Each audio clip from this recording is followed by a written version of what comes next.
everyone, this is Cindy Zhang. So I recently released a new song called Numbers with Sarah Kang and Okissa. And this song is about how it's so easy for us to let numbers define our happiness. Whether that's letting the numbers on a scale define your body image, or letting the number of followers that you have on social media define your success. I know it doesn't help that we've been in a pandemic and in quarantine this entire year, and maybe our mental health is not as best as it should be. So I put together a list of really easy things that you can do at home to get your mind off social media, off the stress, and off the numbers. One of my favorite things to do to de-stress is to cook something. I find that when I'm cooking, I get so lost in the smells and the sounds that I forget about everything else that's going on. I also find it to be a really creative process where you have control over everything in the kitchen. Plus, you end up with something yummy afterwards, hopefully.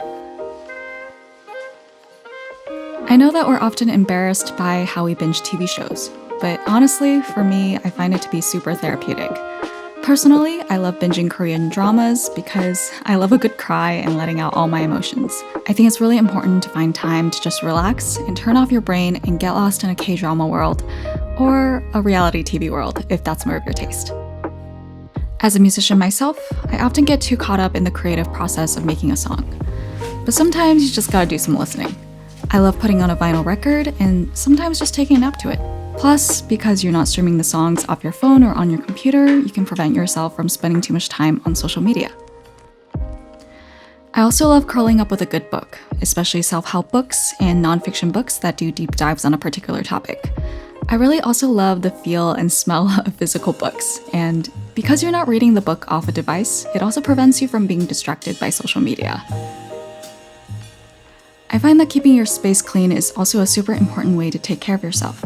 I learned this in James Clear's book, Atomic Habits, where he says, whenever you organize a space for its intended purpose, you're priming it to make the next action easy. This is one of the most practical and simple ways to improve your habits. So if you keep your environment clean and optimize for better habits, those habits will be so much easier. Okay, so I am a person who hates exercise, but I find that exercise in the morning will actually help me start off my day on the right foot and make me feel better throughout the entire day. If a workout happens to be too difficult, I often just start by doing a small portion of it and then working upwards when I get stronger.